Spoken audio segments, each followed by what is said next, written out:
Hey everybody, and welcome to another review here on my channel. And for the first time ever, we're going to be taking a look at a LEGO Overwatch set called Watchpoint Gibraltar. This is set number 75975. It comes with 730 pieces and is recommended for ages 9 and up. And we're going to start by taking a look at the minifigures that are included in this set, starting with Mercy. And in my opinion, this figure has some things that are really good about it and some things that are not so great. And we're going to start with the negative, which has to do with her face print. Because LEGO printed her face onto a black minifigure head, it kind of muddies up the color a little bit and just doesn't look very good. But other than that, I do feel like that this is a relatively solid figure. I especially like the hairpiece that is on this minifigure. And as we start to make our way around to the back of the figure, you can also see that there are a couple of white clips to attach the wings of Mercy to, which I suppose if I have to be overly critical, I do think it would be nice to have some sort of printed detail on the wings here as well. But I don't think it's necessarily too big of a deal, and I think it looks decent for what it's trying to do. Looking below the wings, you can also see that there is a back print, but we'll be taking a little bit of a better look at that in a minute. Another thing that may have made this figure a little bit better in my opinion is a cloth waist piece that wrapped around the figure. Instead, what LEGO did is they printed this part of the character onto the minifigure's chest, waist, and legs. Which, I mean, at least I suppose that it's acknowledged that it's there, but I do think it would have been nice to have some sort of cloth piece as well. Or at the very least have some side leg printing to help further enunciate this part of the character's design. Let me know what you think about this character's detail in the comments below. But other than the face, I feel like the printing is relatively solid here.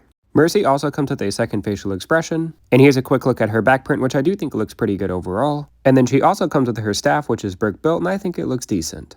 The next minifigure we're going to be taking a look at is Farah. And I do genuinely like the look and design of this figure overall. There is some really solid printed detail on the chest, waist, and legs of this figure. I also think that the armor piece this character wears does give it a little bit of much needed bulkiness to accurately represent the character's design in the video game. And as we make our way around to the side of Farah, we can get a good look at her helmet, which looks absolutely awesome. And as we make our way around to the back of the figure, you can see that there's some really simple brick built detail meant to represent Farah's thrusters. In the Overwatch video game, she can fly over the battlefield and shoot missiles down on her enemies, so it's really cool to see this detail implemented into the figure. Looking below the thrusters, you can see some more back printing, but again, we'll be taking a look at that in just a little bit. But I just cannot get over how awesome that helmet looks. I am really impressed with it.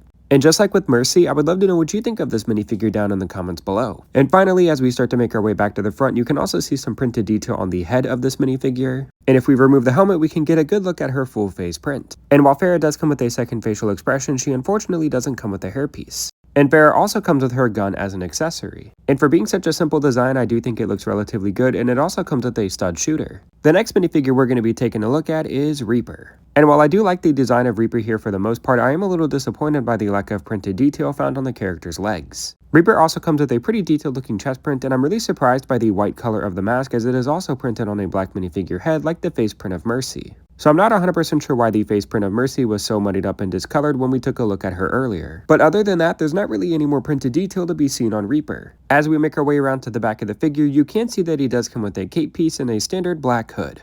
Removing the cape and hood, we can get a good look at his back print, but there is no second facial expression, which is to be expected.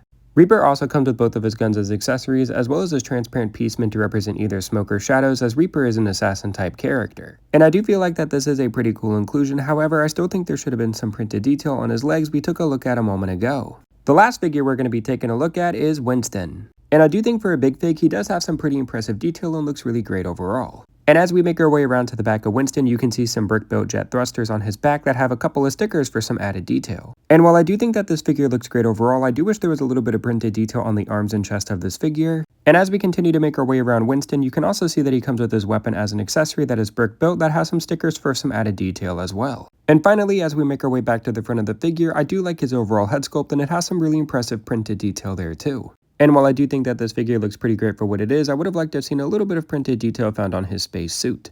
And if you're a fan of Overwatch, I do think that you'll be relatively happy with these figures. However, with how popular of a game Overwatch is and how beloved these characters are, I would have expected LEGO to go above and beyond when designing them. My biggest issues are definitely the face color of Mercy and the lack of leg printing on Reaper. Now that we're done taking a look at the minifigures that are in this set, we're ready to take a look at the build that is included, which is a primarily white space shuttle that comes with a really cool launch pad build. And I feel like that this is a pretty cool looking display build that comes with a couple of really cool features. And we're going to start by taking a look at the front of the shuttle, which I do feel like has a pretty sleek looking design. I think having the black undertone really helps sharpen the look and design of the ship as a whole. And you can also see that there's a sticker with the Overwatch logo on the side. And you are able to open up the cockpit area of the ship, which has this gray steering mechanism found on the inside. And this is a rather small area to fit a LEGO minifigure. You can see here that I have Farrah and I'm trying to get it to where she's able to fit inside of the ship comfortably. And after a little bit of wiggling around, I was able to eventually get her to fit inside somewhat nicely. However, due to her helmet, there is a little bit of a gap found towards the front of the windshield. But if we remove her helmet, she is able to fit inside rather nicely. But like I said, this is a rather tight fit, so only standard minifigures are going to be sitting inside. Now we're going to start making our way down the sides of the shuttle, which I do think looks pretty good. There's a good variety of different pieces used here to help capture the overall look and design of the shape of the build. Found towards the top of the shuttle here is this really small tiled off area that can actually be raised up. In doing so, we'll reveal some sort of gun or missile that can actually rotate things to the use of a ball joint. And I think that this is such a cool feature, and I think it's implemented really well into the build's design. And it is a relatively straightforward and simple process being able to lift and lower this part of the build. In the middle of the shuttle, there is a second cockpit that has a sticker on top for some detail, and you are able to remove this part of the build relatively easily to access the inside. And taking a look on the inside, you can see that it is a pretty tight squeeze, but there is a printed control panel to be seen here. However, due to its design, it is going to be relatively hard to fit minifigures inside. It's not impossible if you have a standard minifigure, but with Farrah and Mercy here, it is going to be rather difficult because of her helmet and hairpiece respectively. However, just like with the front of the ship, if you remove some of the minifigure's accessories, they should be able to fit inside relatively easily. But it is a little disappointing that most of the figures won't fit inside unless you remove some parts of them. And here's a quick look at what Mercy looks like when she's sitting inside of the ship. Now we're going to start taking a look at the back half of the build, which is a little bit more bulky in design. There are some pieces back here in this really nice blue color, as well as a couple of stickers for detail. And I do think that overall the color choices that are found throughout this part of the build look pretty aesthetically pleasing to the eye. The wing design for this part of the build I do feel like looks relatively solid. There are a couple of different layers to its design, as well as the use of some hinges to capture some of the angles you see here. And here's a quick look at the back of the ship just to show off some of the thruster engine detail. The back half of the shuttle is also able to open up. The blue pieces we talked about earlier are also on a hinge that allows for them to be raised up and down. And you can take the sides of the ship and move them outward to allow for more access to the interior. And taking a look on the inside, you can see that it is a rather spacious part of the build. There isn't much in terms of detail, but if you take a look in the right corner, you can see some peanut butter and a banana, and if you take a look to the left, you can see a couple of green canisters.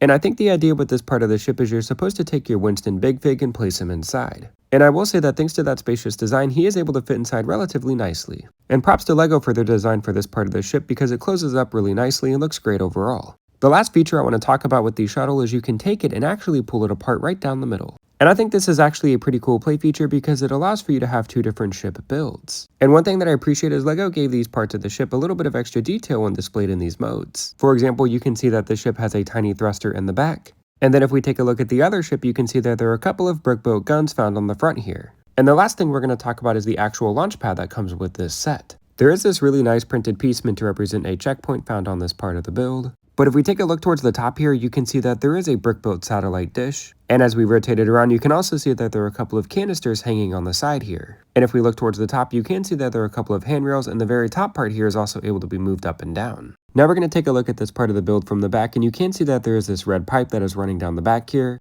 And overall, for only using a couple of pieces, I think LEGO did a good job giving this part of the build some pretty good detail. Now we're going to move down to the middle of the build, and there is this piece here that is able to be moved back and forth. And you can also see that there is a sticker there that has the Overwatch logo on it. And here's a look at this part of the build from the back. And as we make our way back down towards the base of the build, you can see that red pipe continues to run along here. You can also see that there is a light gray valve there as well, and overall I think LEGO did a pretty good job with this part of the build too. There are a couple of circular pieces that allow for you to attach the shuttle to this part of the build. And like I said earlier, I feel like this makes a pretty good looking display piece. However, make sure you have plenty of room because this is a relatively large build that is very tall as well. The LEGO Watchpoint Gibraltar set originally retailed for $90. However, this set is now retired and you're going to be looking to pay anywhere from $120 to $130 for it new in the box. And while I don't necessarily regret my purchase, I do wish that some of the minifigures were just a little bit better than what we currently have here. But if you're an Overwatch fan, I do think that you are going to enjoy this set overall. Thank you so much for watching, and be sure to like the video and subscribe for more reviews in the future.